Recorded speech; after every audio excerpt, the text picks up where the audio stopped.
dalam konteks kita bernegara, itu kan bagaimana semua berpartisipasi. Ya, contoh yang paling konkret misalnya, bagaimana biaya perguruan tinggi negeri yang mencekik rakyat. Nah, Ini itu lagi tren sekarang, UKT naik melejit. iya, jadi bagaimana kita mau mencerdaskan bangsa dengan biaya pendidikan untuk perguruan tinggi negeri yang sedemikian rupa? Ini tantangan. Kita malu ya, kita sebagai bangsa harusnya malu. Ada beberapa negara-negara yang kondisinya tidak lebih baik dari Indonesia, tapi perguruan tinggi mereka itu bisa levelnya kelas dunia dengan biaya yang betul-betul dijamin oleh negara untuk perguruan tinggi.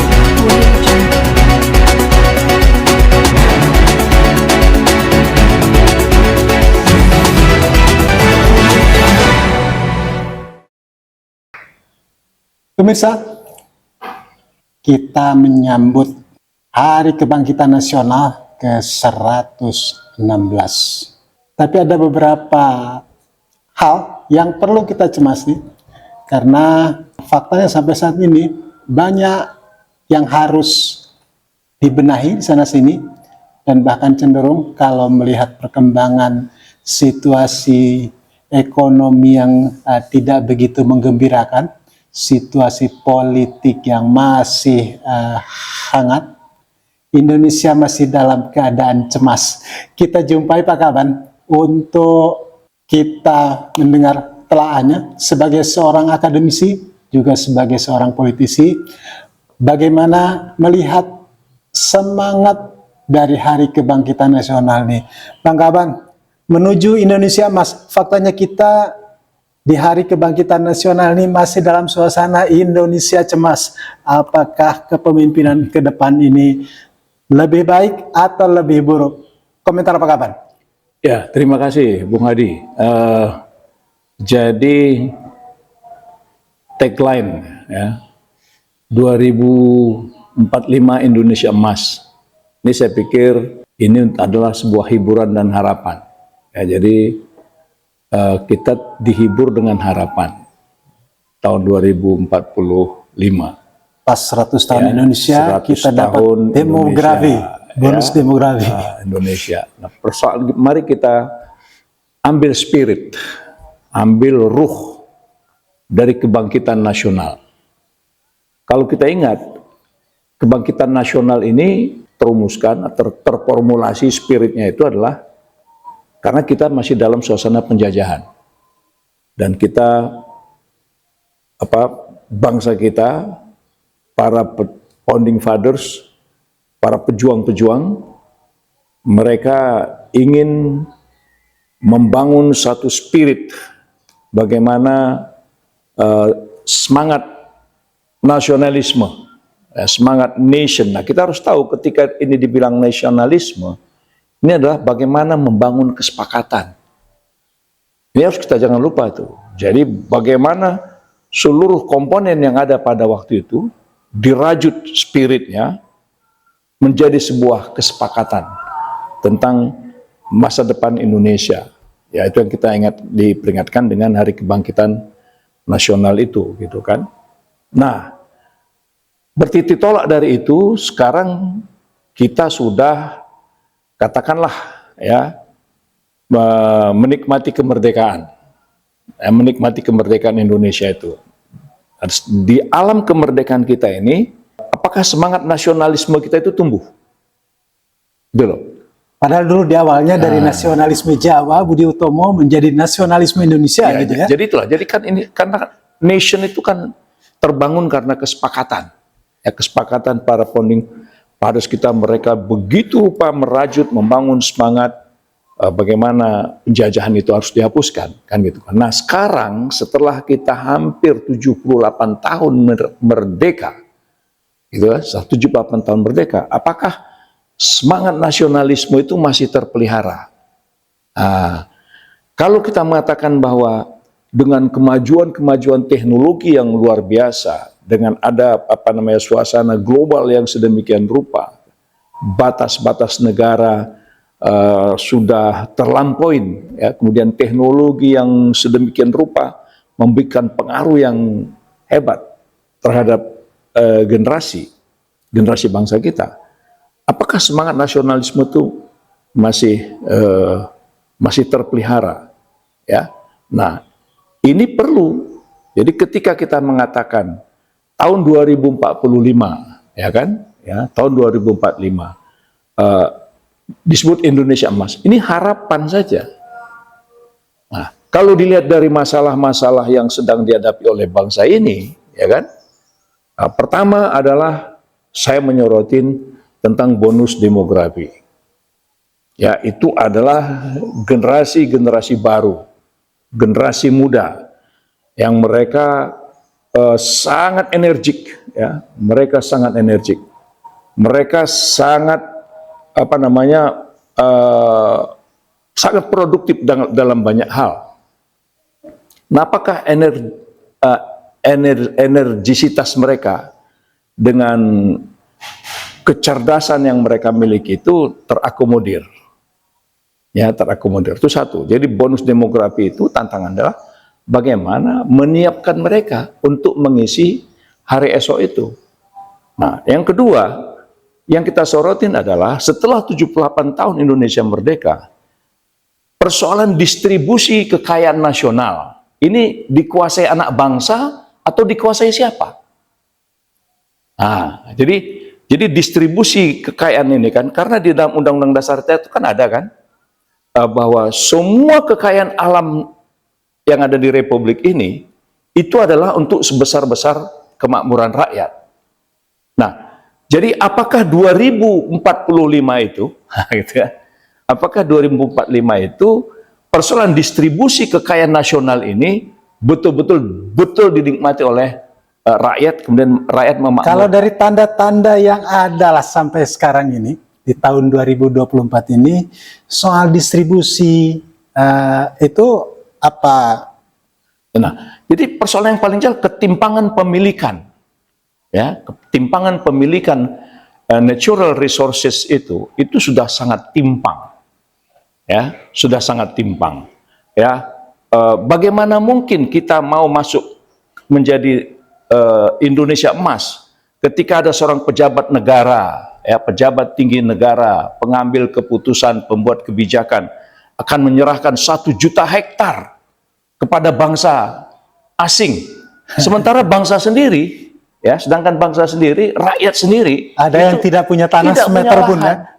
Tidak punya lahan mereka.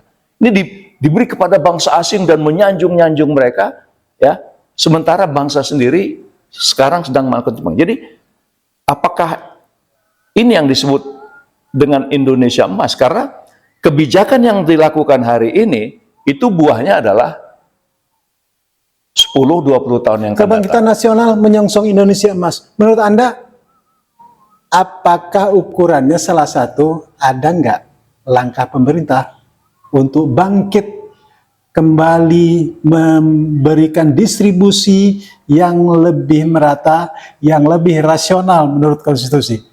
Jadi kalau dilihat dari fakta hari ini, kita harus jujur, ya. Dalam persoalan distribusi penguasaan lahan dan sumber-sumber daya itu, rakyat semakin tersisih. Ya kan? Kemudian coba kita lihat juga dari aspek lain. Ketika kita mengatakan 2045 itu adalah Indonesia Emas, berapa sih GDP kita? Berapa income per kapita kita? Ya kan? Kemudian bagaimana dengan hutang-hutang kita? Gitu. Antara GDP dengan tingkat hutang, dengan jumlah penduduk yang semakin besar, ketimpangan pemilikan yang menurut saya ini sangat mengkhawatirkan. Ya. Jadi kata-kata 2045 adalah Indonesia Emas, ini betul-betul hiburan. Hiburan, ya? Nah, ini hiburan. Ya, hiburan slogan, ya, untuk ya daripada kita marah-marah gitu kan, lebih bagus nanti 2045. Jadi orang kan kalau dijanjikan itu kan ibarat saya punya hutang pada Bung Hadi, ya, setelah kita berdialog kondisi begini, besoklah datang lagi, nanti besok nanti Bung Hadi datang, belum tentu juga saya bayar. Dari fakta-fakta situasi nasional ini, apakah pas nggak kalau hari ini kita hanya sekedar memperingati kebangkitan nasional? Karena faktanya bisa jadi hari ini tonggak bukan kebangkitan nasional, tapi keterpurukan nasional. Menurut Anda, loh? Ya, inilah yang saya katakan di awal tadi, bagaimana membangun spirit ya terhadap generasi baru ya, yang saya sebut dengan bonus demografi ini, yang mereka harus dipersiapkan betul gitu kan. Nah, bagaimana hari ini tingkat pengangguran misalnya, ya kan? Tingkat pengangguran yang sedemikian rupa, lapangan pekerjaan yang begitu sulit untuk generasi-generasi bonus-bonus generasi yang terkategori masuk bonus demografi itu misalnya kan. Jadi bagaimana menciptakan lapangan pekerja, memberikan insentif kehidupan, harapan hidup yang lebih besar di tengah-tengah ya, di tengah-tengah suasana kita hari ini itu banyak indikator-indikator kita itu lemah. Nah, oleh karena itu kebangkitan nasional ini ya, kita harus bangun spiritnya ya, membangun spiritnya itu tadi ya. Jadi yang diperlukan adalah apa langkah-langkah konkret ya, apa Kan pemerintah nggak bisa juga dibiarkan sendiri, Pak Kaban. Menurut Anda seperti apa nih? ya, dalam konteks kita bernegara itu kan bagaimana semua berpartisipasi ya. Contoh yang paling konkret misalnya, bagaimana biaya perguruan tinggi negeri yang mencekik rakyat. Nah, Ini itu lagi tren sekarang, UKT naik melejit. iya, jadi bagaimana kita mau mencerdaskan bangsa dengan biaya pendidikan untuk perguruan tinggi negeri yang sedemikian rupa? Ini tantangan. Kita malu ya, kita sebagai bangsa harusnya malu. Ada beberapa negara-negara yang kondisinya tidak lebih baik dari Indonesia, tapi perguruan tinggi mereka itu bisa levelnya kelas dunia dengan biaya yang betul-betul dijamin oleh negara untuk perguruan tingginya. Nah, alumni-alumni mereka di forum-forum dunia punya kontribusi. Nah, jadi ini contoh. Jadi bagaimana kita mengatakan mau membangun Indonesia emas, sementara generasi baru yang memang harus dipersiapkan ya, mereka mendapatkan pendidikan yang betul-betul terjangkau dan bisa mengisi kebutuhan-kebutuhan untuk menciptakan kemakmuran kita di masa yang akan datang. Itu Pak Kaban, bisa sukses membangun atau tidak, pemerintah bisa memberikan distribusi yang lebih merata atau tidak, faktanya 2045 adalah ulang tahun emas atau yang ulang tahun Indonesia ke-100 yang disebut-sebut kan kalau 25 tahun perak gitu ya kan. Nah ini 100 maka disebut emas. Faktanya kan tetap Indonesia emas gitu loh Pak Kaban. Ya, jadi gini Bung Hadi.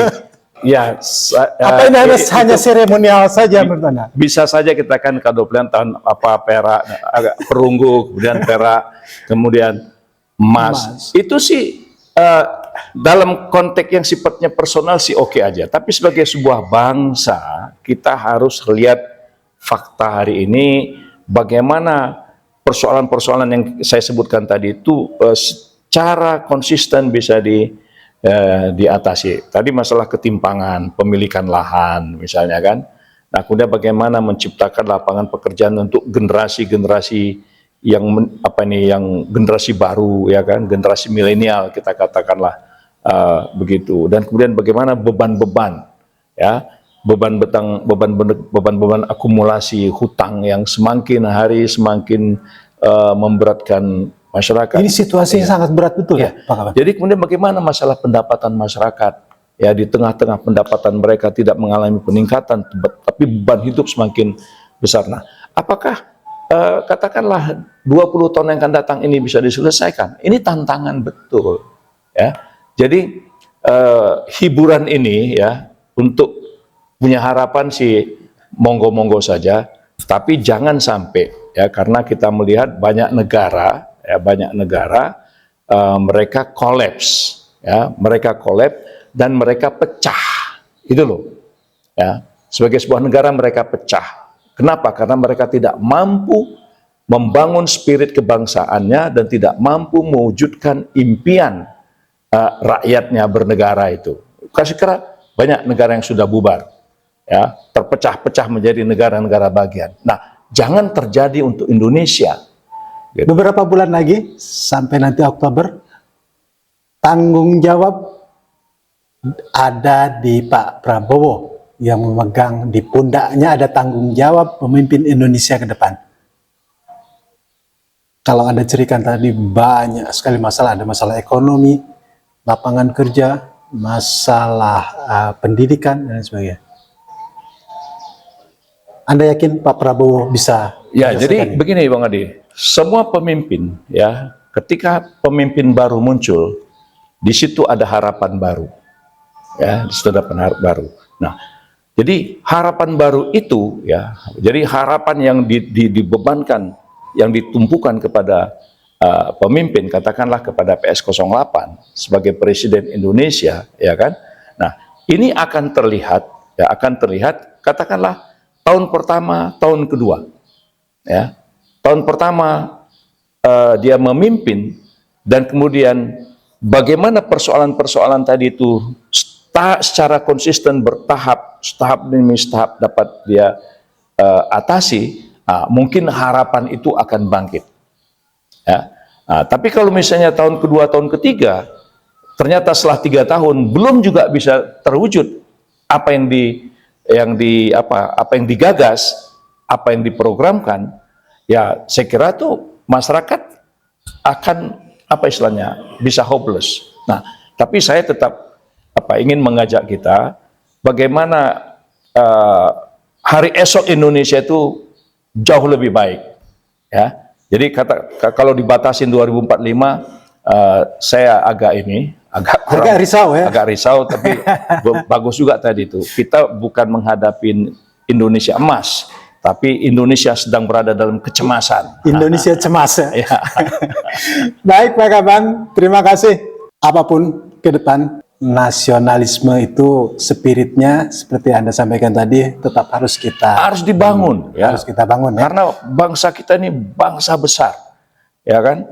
Jadi penduduknya makin lama makin besar, beban-bebannya semakin besar. Nah, ini dibutuhkan sebuah leader yang mampu memotivasi bangsa Indonesia. Jadi we need a strong leader, ya, yang mampu memberikan motivasi, optimisme yang kuat ke depan.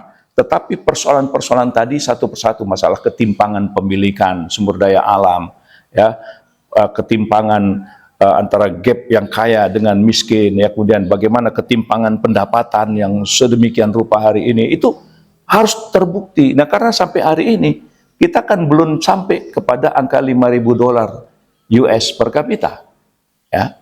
Jadi belum. Nah, apakah 20 tahun yang akan datang kita bisa tembus di 10.000, ya, berdasarkan fakta-fakta yang ada ini misalnya. Jadi ya sebagai bangsa kita harus tetap optimis, tetapi kalau langkah-langkah itu tidak terlihat signifikan, tidak sistematis, tidak konsisten di dalam melaksanakan kebijakan-kebijakan itu, ya tentu kita worry, ya jangan sampai bangsa kita ini mengalami apa yang terjadi di negara lain, ya. Contoh kasar yang konkret depan mata kita, bagaimana negara seperti Uni Soviet, ya, dulu dikatakan sebagai superpower, tapi akhirnya terpisah menjadi negara satu persatu, gitu kan. Nah, ya Indonesia jangan, ya. Jangan sampai ya. Indonesia jangan seperti itu, gitu. Karena beban kita akan semakin berat, gitu. Baik, terima kasih Pak Kaban. Pemirsa, nantikan kajian-kajian telah menarik lainnya dalam perkembangan politik tanah air. Betapapun, kebangkitan nasional tetap menjadi perekat kita untuk menentukan langkah ke depan, tidak hanya sebagai event-event seremonial. Sampai berjumpa pada isu-isu menarik lainnya hanya di Jurnal Politik TV. Merdeka! Allahu Akbar!